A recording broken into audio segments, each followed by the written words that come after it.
자, 오늘 첫 번째 지금 앞에 화면에 보시면 부처가 된 나무 이야기라고 지금 제목이 써 있습니다.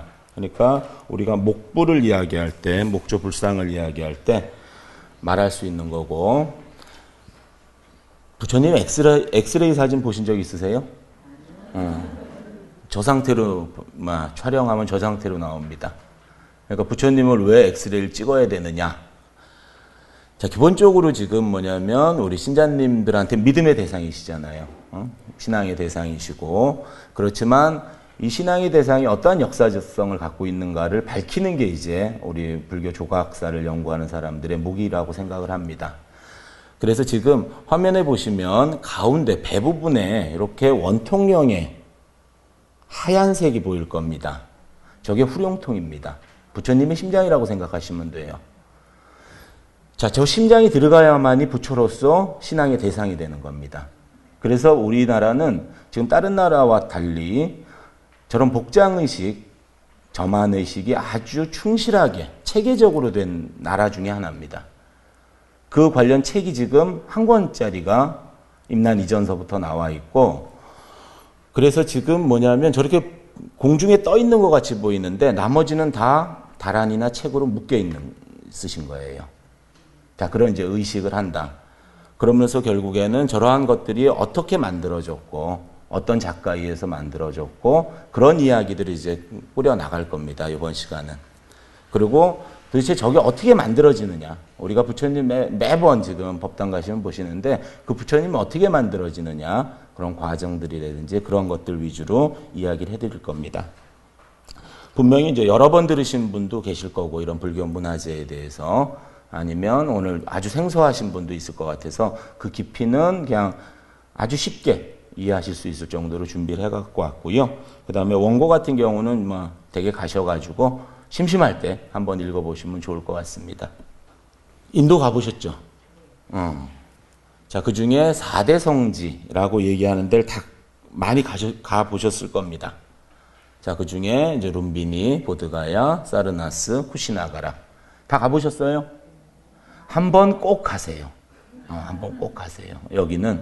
그러니까 성지순례로 가도 좋고, 좀 외국어가 된다 그러면 배낭여행으로 가세요. 그 중에 이제 룸비니하고 보드가야, 사르나스, 이 쿠시나가라가 왜 중요하냐면, 이 장소는 아직까지도 사찰 내에 하나의 소재로 지금 그려지고 있는 이야기들입니다.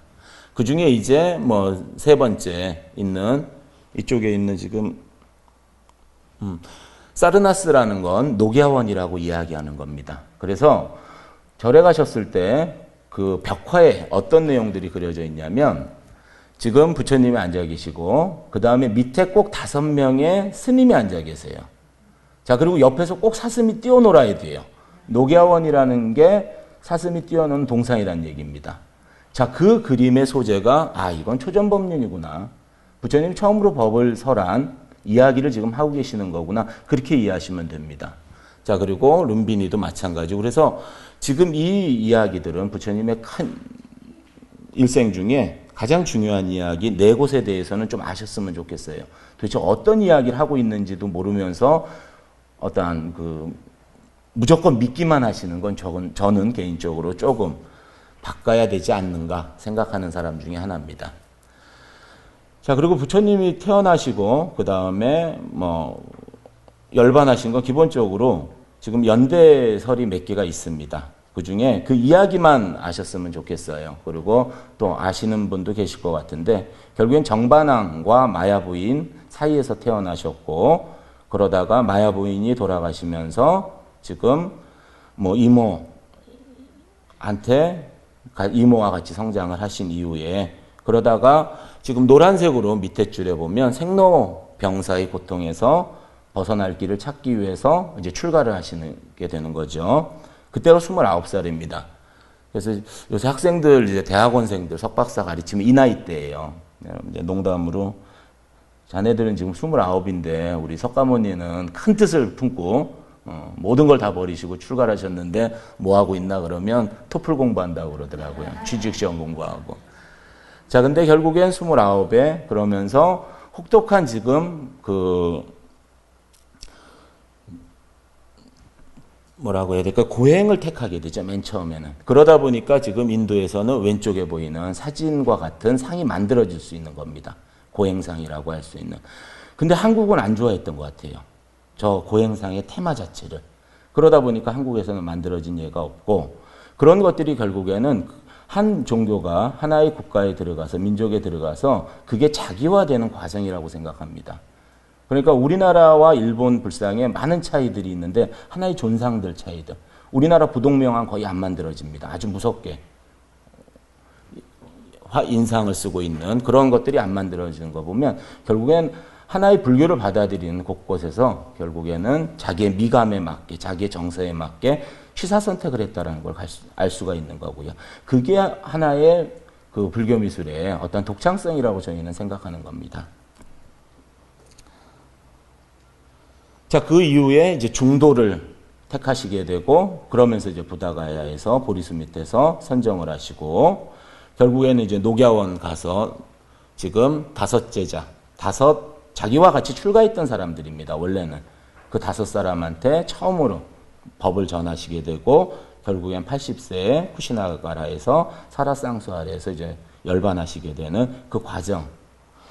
자, 이 이야기 왜 중요하냐면, 결국에는 이게 부처님을 이해하는데, 불교 조각을 이해하고 불교 회화를 이해하는데 가장 중요한 테마들입니다. 자, 그리고 가람이란 말 많이 들으셨죠? 절, 가람, 사. 자, 승가람마라는 말이 준말입니다. 그래서 승가라는 건 이렇게 모여있는 무리, 그 다음에 람마라는 건 하나의 동산.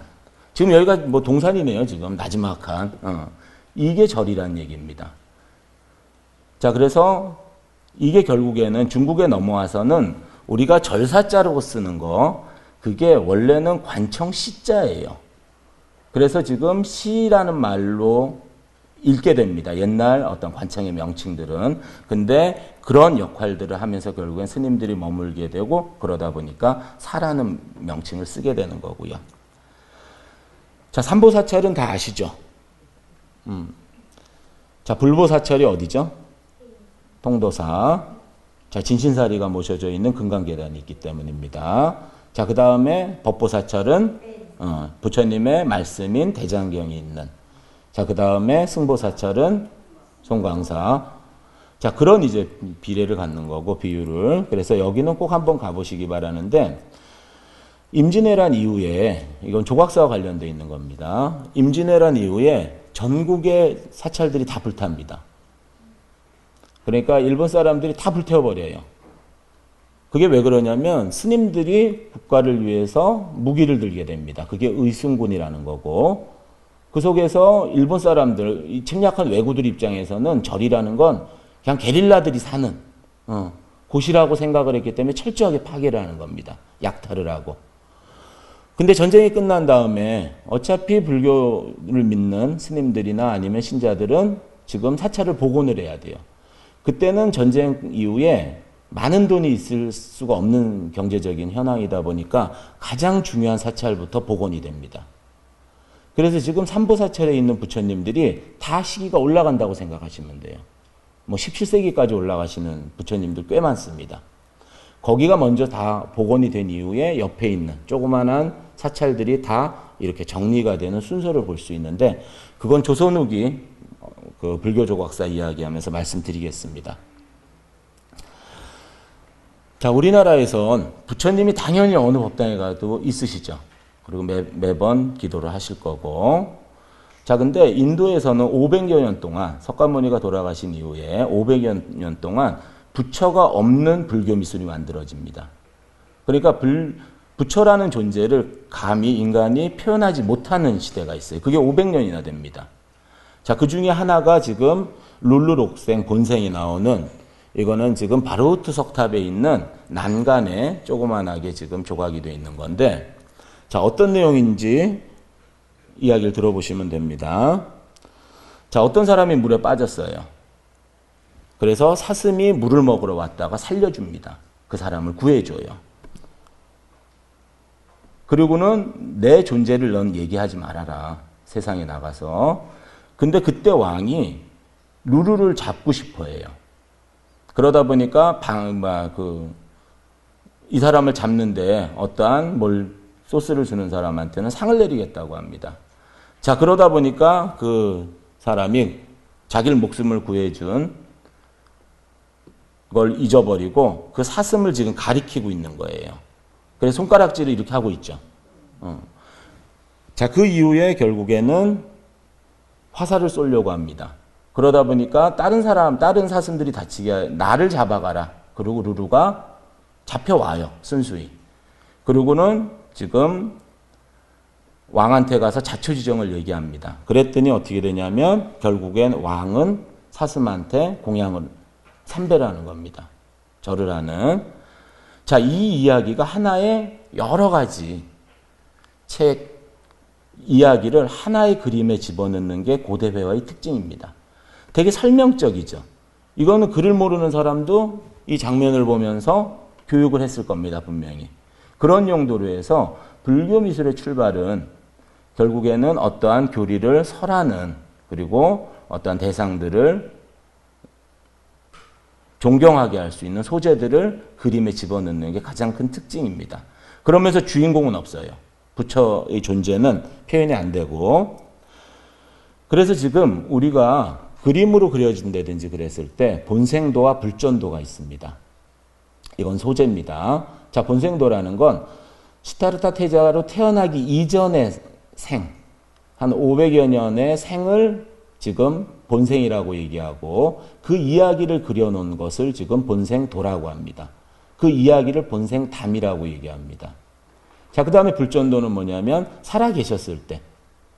자, 그 중에 지금 아까 제가 4대 성지를 보여드렸죠. 그래서 노란색 보세요. 연화.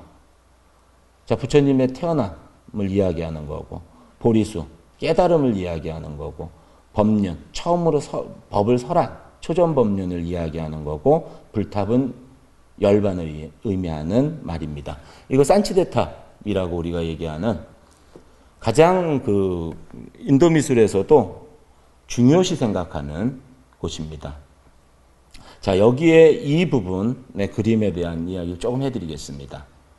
자, 이 이야기인데 어떻게 진행이 되냐면 이건 유성 출가와 관련되어 있는 겁니다. 성을 나가서 이제 출가하는 장면입니다. 그 이야기는 조금 아실 거예요. 자, 그래서 이야기 전개는 이렇게 진행이 돼요. 그리고 이 맨 오른쪽에 발자국이 보이시죠? 자, 거기서 턴을 하는 겁니다. 자, 그래서 말이 지금 부처님을 모시고 가다가 부처님이 내리신 거예요. 자, 그리고 돌아와요. 자, 그 장면을 어떻게 정확하게 표현하냐면 위와 밑에 하나가 없어진 게 있습니다. 그게 뭐냐면 산계라는 우산이에요. 햇빛 가리개. 자, 밑에는 지금 부처님이 내리셨잖아요. 불조옥이 부처님을 상징하는 거고 내리셨기 때문에 밑에 말은 돌아오면서 우산을 펼 이유가 없습니다. 그러다 보니까 이렇게 정확하게 지금 이야기들을 표현하려고 했던 걸 우리가 알 수가 있고요.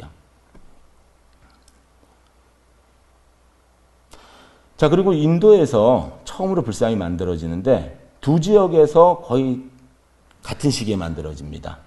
자, 그래서 마투라하고 간다라 정도는 아셨으면 좋겠어요. 우리나라 이제 뭐 간다라 미술전 뭐 그런 것들 많이 오고 있거든요. 아직 마투라 미술은 온 예가 없는데, 자, 이거에 대해서 선후 관계는 뭐 아직도 여러 사람 논의가 진행되고 있는 거고 어느 게 맞다라고 지금 단정할 수 없습니다. 근데 가장 큰 특징이 뭐냐면 마투라 주장하는 사람들은 인도 사람들이에요. 자, 그 다음에 간다라 쪽 주장하는 사람들은 서방 쪽 사람들. 그러니까 유럽에서 넘어갔다. 그렇게 얘기하는 거고, 그 다음에 인도 쪽에 있는 연구자들은, 이거는 지금 국내에서 지금 먼저 만들어진 현황이다라고 이야기하는 걸로 이해하시면 쉬울 겁니다. 자, 그래서 지금, 근데 두 개가 너무나 달라요. 이게 어떤 영향관계를 과연 줬을까? 할 정도로 너무나 차이가 나는데, 자, 두 개의 부처님을 보면서 추운 지방이 어딜 것 같으세요? 오른쪽이죠. 다 아시겠죠. 두터운 옷을 입고. 북인도가 있다 보니까 저렇게 나오는 겁니다. 중인도는 덥기 때문에 이렇게 거의 입지 않은. 근데 입구는 있어요. 상의 입고 계신 겁니다. 자, 저렇게 얇은 옷을 입고 있는. 그러니까 지역에 따라서 만들어지는 불상이 다 다른 현황을 우리가 알 수가 있는 거고요. 자, 불교 미술의 가장 최고봉은 구타시대의 미술이라고 생각합니다. 정말 잘 만들었어요. 그리고 이러한 불상들이 우리나라에도 영향을 줍니다. 그래서 옷주름이 거의 비슷해요. 이렇게 아주 얇은 옷의 표현은 아닐지라도 이러한 옷주름에, 그러니까 책들 보시고 그러면 설명문, 특히 이제 뭐 사찰들이나 아니면 뭐 경주 남산 같은 데 보면 옷주름이 어떻게 생겼고 막 그런 이야기들이 있어요. 근데 그거는 제자연대나 그런 것들을 거의 모르다 보니까 우리가 어떠한 양식적인 접근을 하기 위해서는 그런 접근을 할 수밖에 없습니다. 그러니까 학생들도 선생님 너무나 재미없어요. 그 글을 읽으면 부처님이 더 재미없대요. 공부할 마음이 안 생긴대. 근데 결국엔 양식이라는 아무런 어떤 단서가 없다 보니까 그런 것들을 통해서라도 제자견대를 추정하고 그 제자견대를 추정하면서 그 시대의 어떠한 불교 사상을 연구를 하고 그런 접근을 하다 보니까 아직까지는 그런 이야기를 주로 할 수밖에 없는데 이러한 친연성이 있는 구타미술의 영향을 받은 요소들이 있는 것들이 나옵니다. 자, 직접적으로 왔다라는 이야기는 아니에요. 그게 중국을 거쳐서나 서역을 거쳐서 그렇게 계속.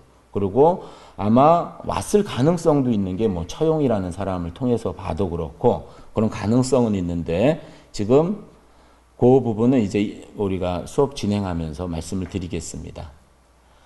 자, 불상의 재료라는 게 있습니다. 경전에는 조상경이라는 경전에는 모든 이 세상의 모든 것으로 불상을 만들면 하나의 공덕을 만든다라고 이야기하고 있습니다. 그런데 결국에는 하나의 신앙의 대상으로서 만들 때는 그게 일회적으로 없어지는 것들보다는 영구히 봉환될 수 있고 믿음의 대상이 될 수 있는 그런 재료를 택했던 걸로 보입니다.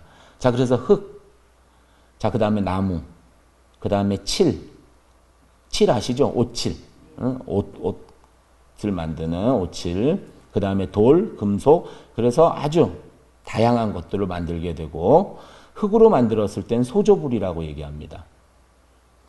자, 이 명칭을 좀 알고 계셨으면 좋겠어요. 왜 그러냐면 우리가 유물 설명을 쓸 때 맨 처음엔 재료를 써줍니다. 그 다음에 지금 뭐 명칭을 정확하게 하는 상황에서는 그 명칭을 써주게 되는 거고요. 맨 마지막에는 자세, 앉아있는 자세라는 것들을 써주게 됩니다.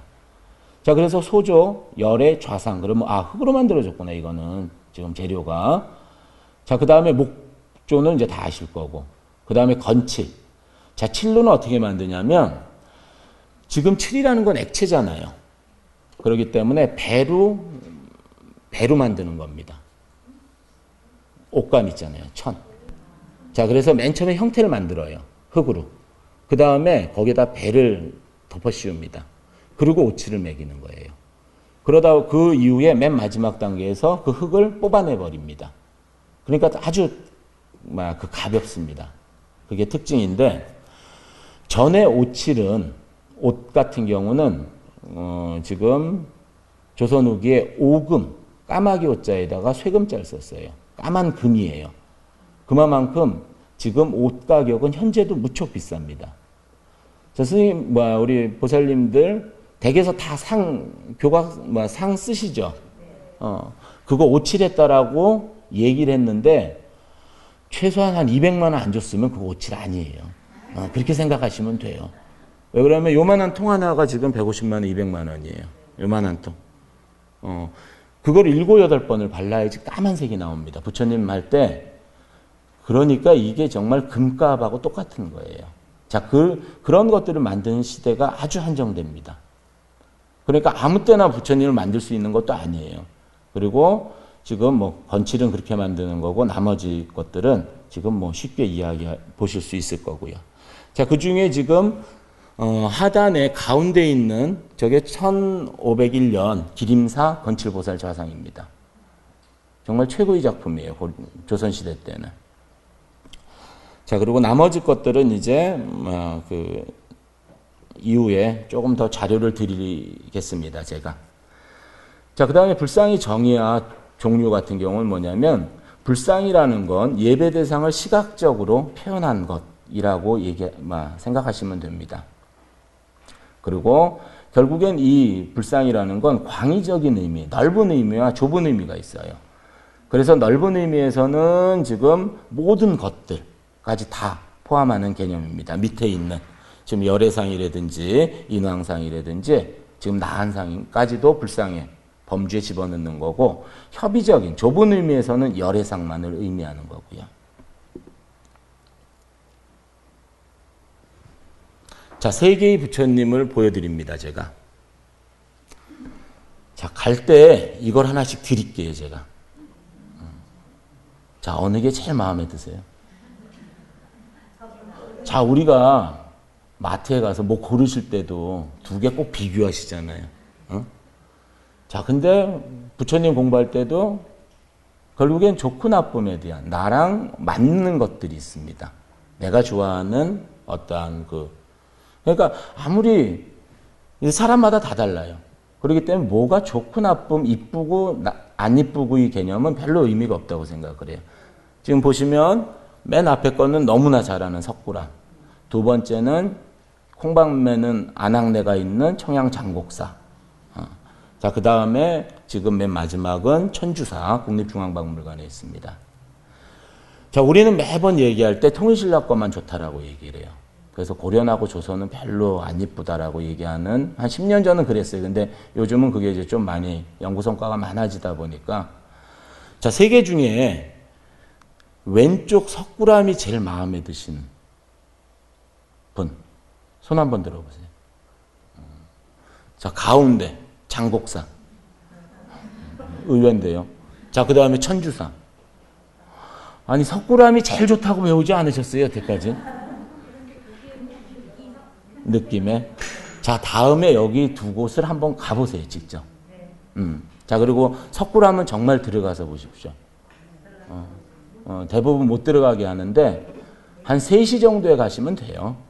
예불, 스님 예불 들어갈 때 정중하게 예불하러 왔다 그러면 집어넣어주는 경우도 있으니까.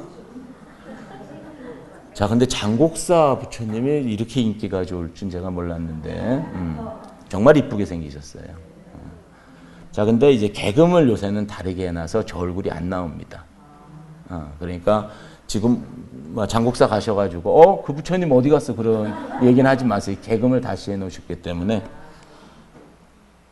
자, 그 다음에 불상의 세부 명칭들, 이 부분은 어느 책에나 다 나옵니다. 그래서 조금 아셨으면 좋겠다는 생각 들고, 그 중에 이제 위서부터 조금만 얘기 드릴게요, 제가. 자, 뒤에 부처님의 몸에서 빛이 발하는, 우리가, 야, 저 빛난다라는 얘기 하잖아요. 잘생긴 사람 보면. 그거와 마찬가지로 빛이 나는 걸 표현하려고 화엽이라는 불꽃 무늬를 먼저 씁니다. 그러다가 이후에 지금 두광, 신광, 광배라는 것들을 지금 원형으로 약화시켜서 만드는 광배라는 게 있게 되고요.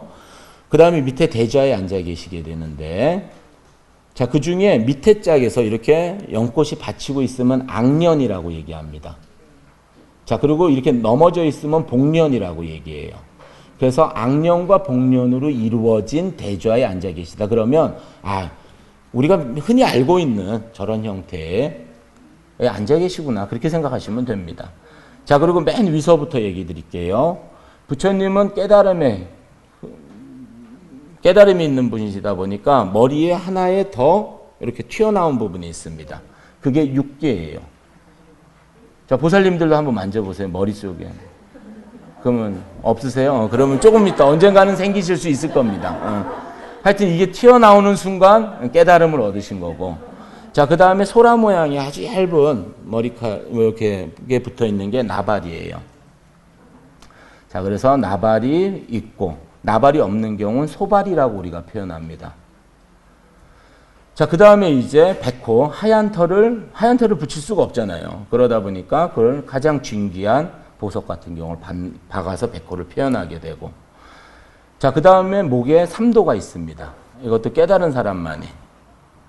자, 근데 제가 살이 찌니까 삼도가 생겨요. 그래서, 지금 2도까지는 생겼거든요. 조금만 더 찌우면.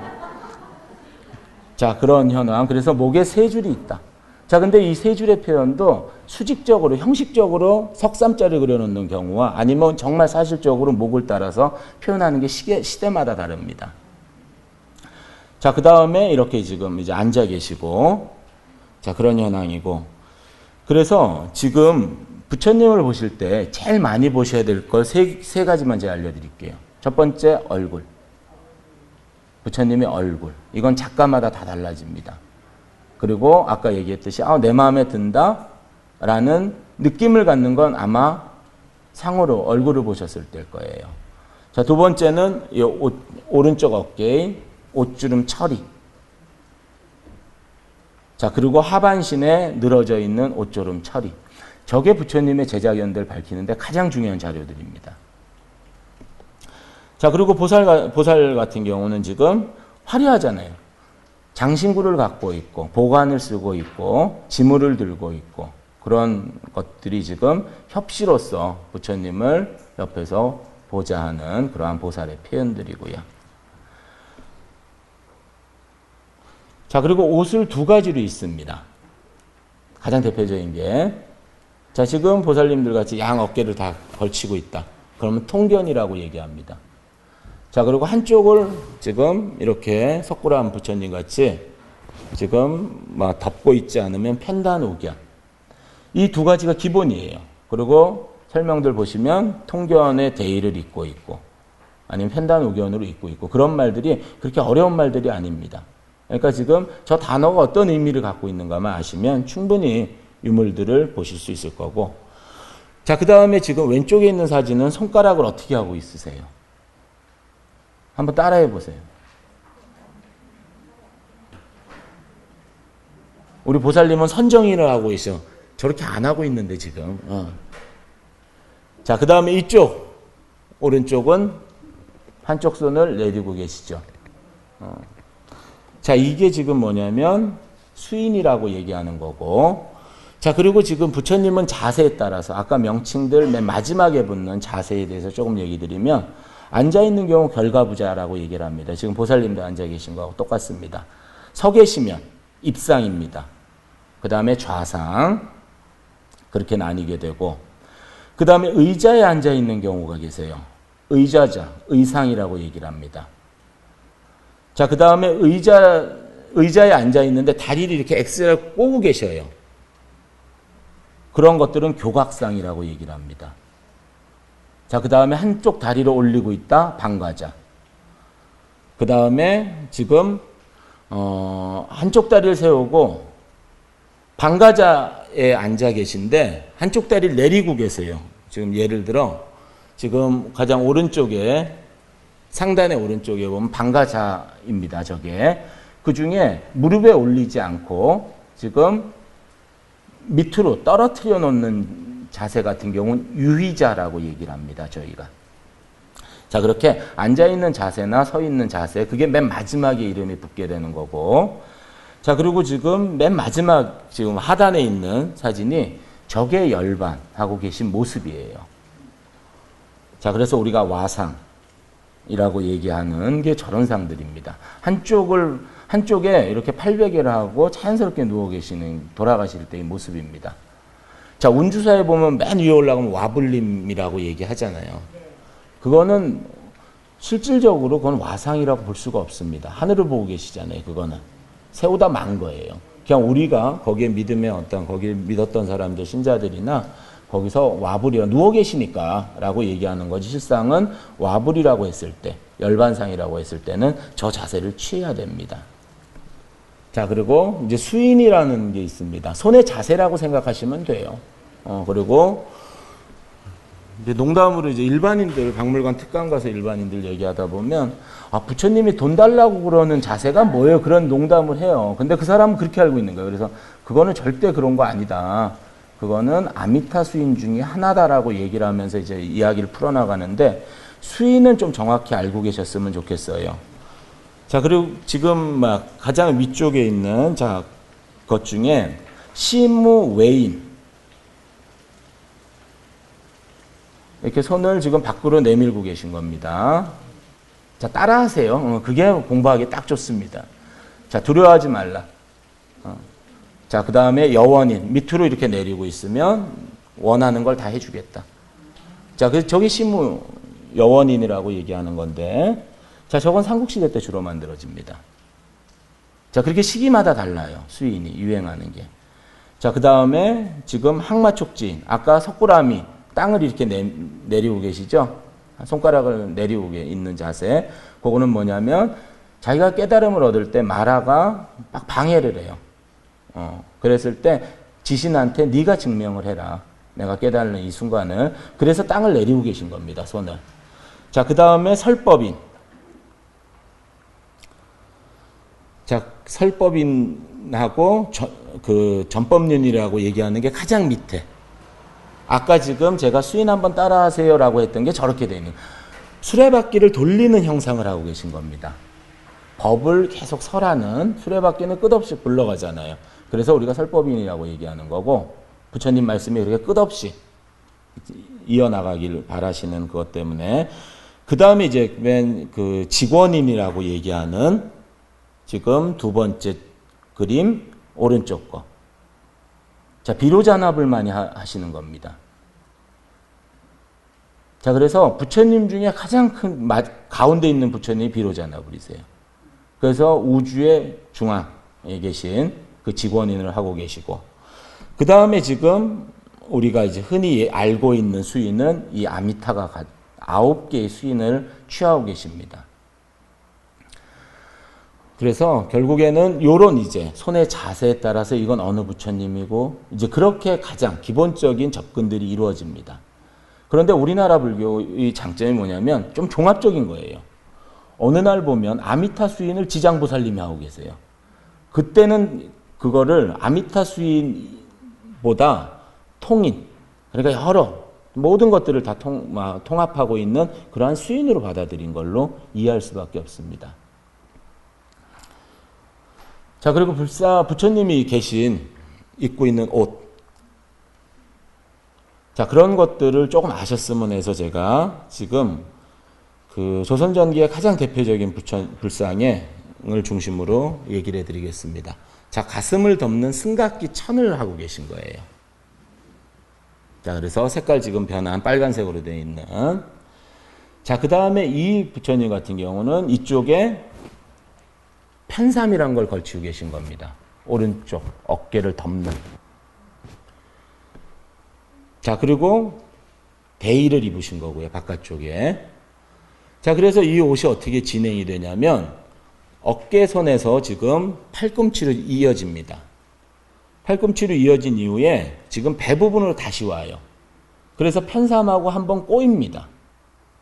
지금 복부에 늘어진 게. 자, 그래서 한번 접힌 이후에 반대쪽으로 넘어가는 옷주름이에요. 그래서 맨 마지막에 사진에 보시면 앞에서 넘어온 대이자락이 넘어가 있잖아요. 자, 부처님 나무로 만들면서도 결국엔 정말 부처님의 옷을 입고 있다라고 판단한 겁니다. 이 사람들은. 이걸 만드는 작가도 그렇고 이 시대에 이걸 모시는 분들도 지금 그렇게 이해했다라고 밖에 볼 수가 없어요. 뒤에는 안 보이는 곳입니다. 실상은. 근데도 저렇게 정확하게 옷주름을 표현한 현황이고 이러한 것들이 점점 시기가 지나면 생략이 돼버려요. 자, 이건 임진왜란 이후에 1624년에 만들어진 부처님입니다. 요거 하나만 알고 계시면 이거보다 자세히 만들었다 아니면 생략되었다 더 사실적이다 그런 것들 갖고 연대를 추정을 합니다. 저희가. 자, 그래도 되게 조선전기에 어떠한 요소들을 많이 따른 상이고요. 자, 요즘 저희 쪽 불교 조각 연구자들은 어디까지 연구가 되냐면 우리나라 부처님 만든 작가 들어보신 적 있으세요? 옛날 사람들 중에? 요즘 작가들 말고. 없으시죠? 이 부처님을 만들던 분들을 지금 밝히는 연구까지 되어 있습니다. 그래서 어느 부처님, 어떤 스님은 어떻게 만드셨다라는 이야기까지 지금 나오는 정도로 지금 논의가 되고 있는데 이건 인균이라는 스님입니다. 인균. 오늘서부터 이제 배우세요. 이거 우리 부처님을 만든 작가가 있네요. 그 정도 아시면. 자, 인균 스님의 불상의 얼굴은 되게 편해요. 되게 순둥이 같이 만드세요. 요건 마지막 시간에 작가마다 한번 보여드릴게요. 그러니까 인균이라는 분이 만든 게 지금 순천 송광사에 있습니다. 자, 그리고 허리를 곳곳이 세우면서 머리는 어떻게 하고 계세요? 앞으로 약간 숙이고 계세요. 왜 숙이셨을까요? 왜 부처님이 꼿꼿하게 한 점 부끄러움 없이 딱 서 계시면 더 좋을 것 같은데. 자, 중생을 봐야 되다 보니까. 자, 수미단 올리다 보니까 부처님이 신자들보다 많이 올라가 있어요. 그러니까 얼굴을 내리고 있는 겁니다. 조선전기 부처님도 꼿꼿하세요. 자, 수미단에 안 봉안했다는 얘기예요. 대자 위에. 그러니까 내 눈높이에 봉안되었기 때문에 그 부처님은 꼿꼿하게 서 계신 거예요. 그러니까 어떠한 상황들에 따라서 건축적인 요소, 뭐 수미단, 노는 위치, 그런 것들에 대해서 그런 것과 관련해서 다 변하게 되세요. 부처님이라는 건. 자, 그게 이제 작가가 있기 때문입니다. 자, 어느 얼굴이 제일 이쁘세요?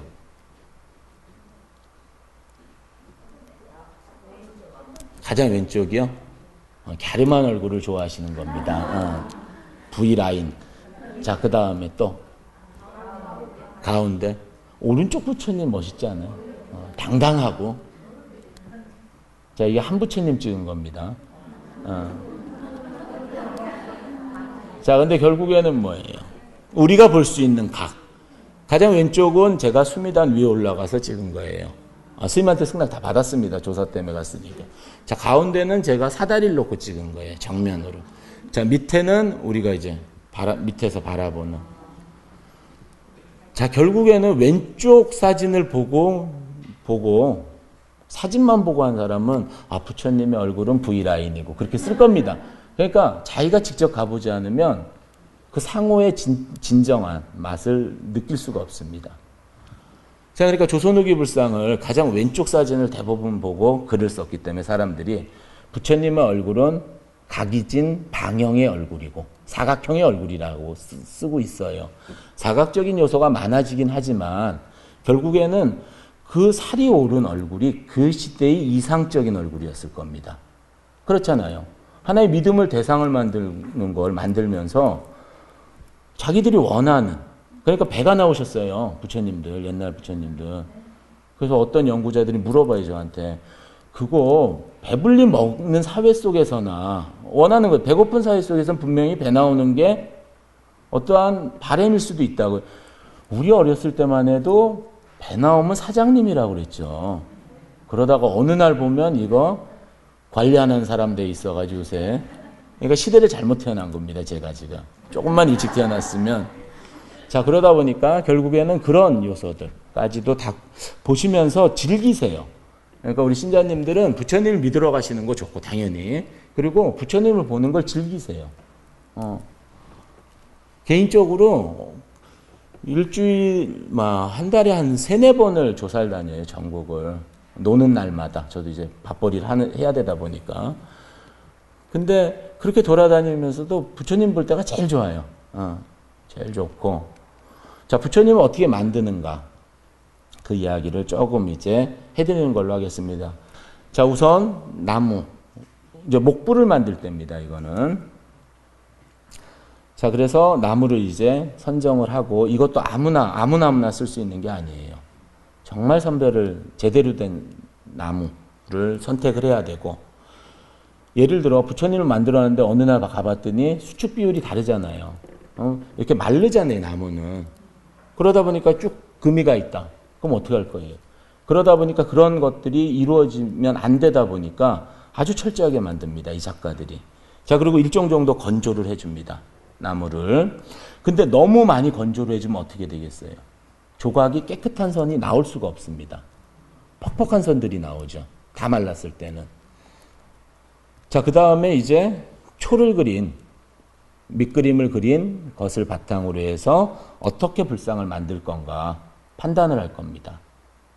자, 흑석사 부처님인데 저 손 보세요. 정말 이렇게 한번 만져보고 싶어요. 너무 이쁘게 만들었어요. 근데 저게 한 선이 아닙니다. 나무 하나를 만드는 게 아니에요. 저걸 다 잘라요. 마디마디. 하나로 만드는 것보다 마디마디 자르는 게 더 현명해요. 효율적이고요. 그 다음에 가운데 대나무 못을 박아서 고정시킨 다음에 악교 같은 걸로 붙입니다. 그래서 엑스레이를 찍어보면 이렇게 나눠져 있어요. 그게 더 효율적인 거예요. 만들기에는. 자, 그 다음에 지금 보면 이제 가공을 시작을 하는 겁니다. 그리고 결국에 이제 전체적인 형태를 하나 만들어 놓고, 자, 그 다음에 형태들 안쪽을 이제 파내고 세부 조각을 하게 되는 거고요. 자, 그 중에 두 가지 방법이 있어요. 부처님 만들 때는요. 첫 번째는 접목식. 붙이는 겁니다. 부처님을. 왜 그러냐면 나무가 그렇게 큰 나무를 구할 수 없잖아요. 예를 들어 우리 저기 지금 뭐 화엄사 부처님 같은 경우 어깨 폭만 해도 2m 50 정도 되는데요. 우리나라에서 2m 50짜리 나무가 자랄 수가 쉽지 않아요. 그러다 보니까 어떻게 하겠어요? 당연히 자르는 겁니다. 자, 그리고는 붙이죠. 그거를. 그러니까 큰 부처님들 같은 경우 나무로 돼 있다라면 아마 이렇게 다 붙였을 겁니다. 자, 그리고 이제 고정해줘서 이게 틀어지지 않게 만드는 거고. 자, 그 다음에 이제 세부 조각들하고. 그 다음에 오칠하고. 자, 그래서 이 정도 색깔이 나야지 제대로 된 오칠이에요. 7, 8번 칠하면 이렇게 까만색이 납니다. 자, 그 다음에 부처님의 이제 금을 붙이는 작업을 하는데 옷에는 금판을 붙이는 겁니다. 자, 얼굴은 금칠을 하는 거예요. 자, 그래서 앞에 보면 금 색깔이 다르죠. 자, 살색은 금을 칠한 겁니다. 그런 차이들 때문에 이루어지는 거고, 그 다음에 이제 복장의식하고 자만하는 그 과정을 겪는 거고요. 자, 그 다음에 지금 일목식이 있습니다. 하나짜리예요. 자, 이거는 지금 큰 불상을 만들 수는 없죠. 근데 작은 것들, 지금 한 한자 반 정도의 부처님 만들 때는 이런 작업들을 합니다. 자, 결국에는 이러한 것들이 봉안되는 위치, 봉안되는 건물의 어떠한 크기, 그런 것들하고 다 맞아서 지금 택하게 되는 요소들이고요. 자, 그리고 지금 조선후기 부처님 중에 어떤 나무를 썼는가, 그런 것들 간단하게 좀 보여드리는 걸로 할게요. 자, 안성 칠장사에 원통전에 관음보살님이 한 분 계십니다. 그거를 이제 수종을 분석해 봤어요. 나무 종류. 도대체 어떤 작가들은 어떤 나무를 많이 썼는가, 이제 우리나라에서는 처음으로 이제 시도되는 연구인데, 봤더니 지금 몸체는 은행나무셨어요. 자, 그 다음에 손은 버드나무. 자, 그 다음 밑판, 부처님하고 지금 부처님 밑으로 판 하나를 아주 얇게 붙입니다. 조선 후기에는. 조선 전기에는 그 판이 없어요. 그러다 보니까 제작식이 추정하는 하나의 단서고, 그거는 소나무로 만듭니다. 그러니까 적재적소에 지금 활용을 하는데, 그거와 유사한 것들이 이런, 칠장사의 명부전에 있는 지장보살님도 보면 몸체는 은행나무고, 그 다음 밑판은 소나무고, 대자는 소나무고, 그런 이야기들. 그러니까 지금 보면 대부분 부처님과 같이 앉아있는 분들은 은행나무를 많이 썼더라고요. 이건 조선 후기의 요소들입니다. 근데 조선 전기는 또 달라져요. 자, 그 다음에 지금 오른쪽 사진에 보면 한자들이 많이 써 있는데, 이게 부처님 만들 때 발언문이에요. 몸속에도 넣고 되게 치밀하신 거예요, 결국에는. 보면 이걸 지금 만들면서 이걸 주도했던 스님은 되게 치밀하세요. 그러니까 부처님을 열어보지 않아도 발언문을 확인할 수 있게. 언제 만들었고, 누가 만들었고, 그때 누가 시주했고, 그런 일대기들 다 적어 놓는 게 몇 개가 보입니다. 전부 다는 아니고, 아마 이거의 성격이지 않았겠느냐. 저걸 발언한 스님의 성격일 거라고 생각하는데, 이게 발견되면서 이제 다 유형문화재, 보물까지도 지금 지정되고 계신 겁니다. 그러니까 요즘 조선유기 부처님들이 보물로 많이 지정이 되셨어요. 그래서 다른 파트에 있는 분들은 왜 이렇게 부처님만 해주느냐라고 얘기하는데, 여태까지 대접을 못 받았던 거죠, 지금. 그러면서 이런 것들이 연구되면서 제 위치로 다 이제 가게 되는 거라고 저는 생각하고 있고요. 자, 지금 이 부분은 그냥 하나만 알고 계세요. 자, 침엽수가 저렇게 조밀하고, 그 다음에 화렵수가 이렇게 듬성듬성합니다. 그러니까 이런 것들이 나무의 휘임이라든지 가공이라든지와 직접적으로 연관이 돼요. 그러다 보니까 지금 소나무 같은 경우, 자, 왼쪽 거 보시면 1년마다 나이테가 생기는 건 다 아시죠? 자, 그 중에 저기 춘제라고 쓴 데는 봄서부터 여름, 가을까지 자란대요. 자, 추만제는 결국엔 가을서부터 지금 겨울까지. 자, 그러니까 나이테가 이렇게 하나씩 생깁니다. 자, 전나무는 나이테가 거의 없어요. 그러니까 되게 고르게, 이건 뭐 자란다는 얘기입니다. 많이 안 자라고. 자, 거짓말을 안 하더라고요. 나무들은. 요즘 이제 우리나라에 이런 나무만 연구하는 사람들이 있어요. 그래서 충북대에 있는데 거기는 국내 유일하고, 뭐냐면 이 사람들은 이 나이테의 패턴이 있잖아요. 어떤 때는 추웠으면 조금밖에 안 자랐고, 어떤 때는 덥고 농사짓기 좋으면 많이 컸을 거고, 그게 패턴이 2000년 동안 자료를 갖고 있습니다. 이 사람들이. 여태까지 10여 년을 조사를 해서. 자, 그러다 보니까 이 나무, 부처님을 만든 나무를 언제 벌채했는지 밝혀내요. 그 사람들은요. 자, 예를 들어 이런 것들이에요. 자, 1800년대, 1801년, 위쪽이 연대가 더 올라가겠죠, 당연히요. 저거 현세와 더 가까운 겁니다. 자, 1798년하고 1800년대 중에 언제 곡식이 잘 됐을 것 같으세요? 1800년대 다 그거는 뻔한 거죠. 자, 그리고 1801년하고 1801년이 날씨가 무척 좋았어요. 보면. 근데 이거 한 30배 키운 겁니다. 나이트. 자, 1798년은 거의 가뭄이었을 거예요. 저렇게 나무가 안 자랄 수가 없어요. 자, 그러면 나무가 안 자랐다는 건 뭐예요? 농사가 안 됐다는 얘기죠. 먹고 살기 빡빡했다는 얘기입니다. 그때 불상 만들었을까요? 불화 만들었을까요? 절에서 안 했을 거예요. 그러니까 결국에는 저런 것들의 패턴에 의해서 2, 3년 동안 모아요. 불사 하나 하려고 그러면. 그랬을 때 결국엔 그런 것들까지도 지금 연구가 될 수 있는 가능성이 있는 겁니다. 그리고 당시에 사찰 경제가 어떤 현황이었는지까지도 밝혀낼 수 있고요. 자, 그래서 이런 이제 패턴들을 연구하는 팀까지 있다, 우리나라에. 정말 고맙더라고요. 우리 쪽에서 밝혀낼 수 없는 걸 밝혀내고 있고. 자, 그리고 지금 공능가사 부처님을 조금 분석해 봤어요. 지금 이제 그 팀들하고 같이. 자, 그러면서 다 나무로 만들어져 있고요. 자, 그리고 나한님들이 계시고. 자, 응진전의 주불은 석가모니십니다. 그 옆에 보살님 두 분이 계세요. 제와갈라와 미륵이에요. 과거불, 미래불이에요. 자, 그 다음에 16나한이 계시게 되는 거고. 자, 그 중에 이렇게 잘생긴 나한님이 서 계시다. 저게 안한존자입니다. 그 다음에 반대쪽에 좀 나이가 많이 드신 나한님이 계세요. 그게 가섭존자예요. 가섭과 안한은 부처님의 2대 제자. 그리고 나머지 16 지금 그 나한님들이 앉아 계신 게 응진전의 배치들이고요. 우리나라 나한전이라고 부르는. 자, 그거를 지금 딱 분석을 해봤더니 특히 이제 안한존자하고 그 다음에 안한존자에서 1684년에 벌치됐다라는 게 발견됐습니다. 나무를 분석해봤더니. 근데 지금 발원문이 나왔는데 1685년이에요.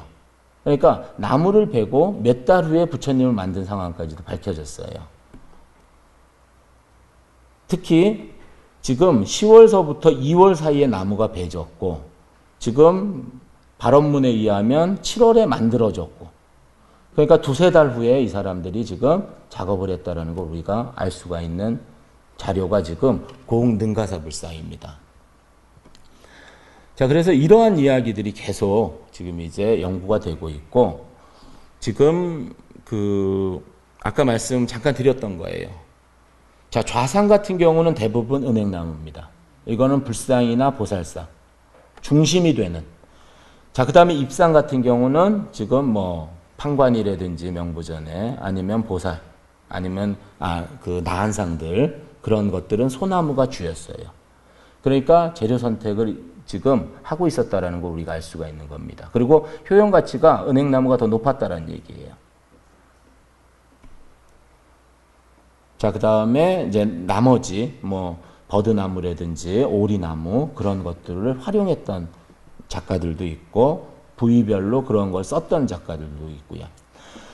자, 현재 여기까지만 이제 말씀을 드리면 첫 번째 강의 이제 끝내게 되는데, 불상용 나무를 이제 선정할 때 지금 현재 우리가 알고 있는 데이터는 아주 적습니다. 이게 분석을 국가 지정으로 된 거나 그런 것들은 다 허가를 받아서 해야 되다 보니까 거의 못했어요. 자, 가장 왼쪽 상단에 보면 기후 변천에 따라서 아마 취사 선택을 했을 거로 판단됩니다. 그래서 향나무. 지금 이거는 해인사에 있는 게 향나무였습니다. 자, 느티나무 지금 1400년 조선 전기에 한 것들이 느티나무가 본체인 경우가 있고 17세기 은행나무. 그러니까 이 시기마다 이게 정말 다 모든 부처님이 아마 조사만 되면 이게 정확하게 어떤 나무들이 선호를 했는지까지 밝혀낼 수 있을 겁니다. 자, 그리고 이러한 것들이 결국엔 가장 중요한 게 뭐냐면 재질 부분이에요. 자, 치수 안정성입니다. 다 이렇게 만들어 놨는데 틀어진다. 그럼 못 쓰겠죠. 그러니까 안정적으로 딱 만들어 놓은 다음에 변화가 없어야 돼요. 자, 그 다음에 조각이 용이해야 됩니다. 나무는 좋은데 이게 파지지 않는다. 그러면 쓸모가 없는 거죠. 그런 것들까지 고려해서 재질을 판단했을 거고, 그 다음에 조각승이라고 하는 그러한 조각을 하던 스님들, 이게 스님도 있고 작가도 일반 작가도 있었을 텐데, 하나만 알려드릴게요. 조선 후기에는 무조건 스님들이 하십니다. 300년 동안 1600년서부터 무조건이에요, 그거는. 근데 한두 명 이름이 들어가 있는 예인인데 그 사람이 조각을 했다라는 걸로 볼 수는 없어요. 아마 금을 붙이는 사람일 가능성도 있고. 그래서 가장 큰 특징은 조선 후기 부처님은 스님들이 대부분 만들었다. 그러면 100% 맞는 겁니다. 자, 그 다음에 사찰 주변에 있는 나무들을 아마 선택을 했을 거고, 그 다음에 좋은 나무가 나는 대로 스님들이 모였을 거예요, 분명히. 그래서 사승관계, 사제관계를 형성하면서 이게 전승이 되어버립니다. 그러니까 큰 스님 밑에 작은 스님 밑에 또 제자. 그래서 하나의 이렇게 계보가 연결이 되는 게 조선 후기 불교 조각의 특징입니다. 그거는 이후에 제가 말씀을 드리겠습니다.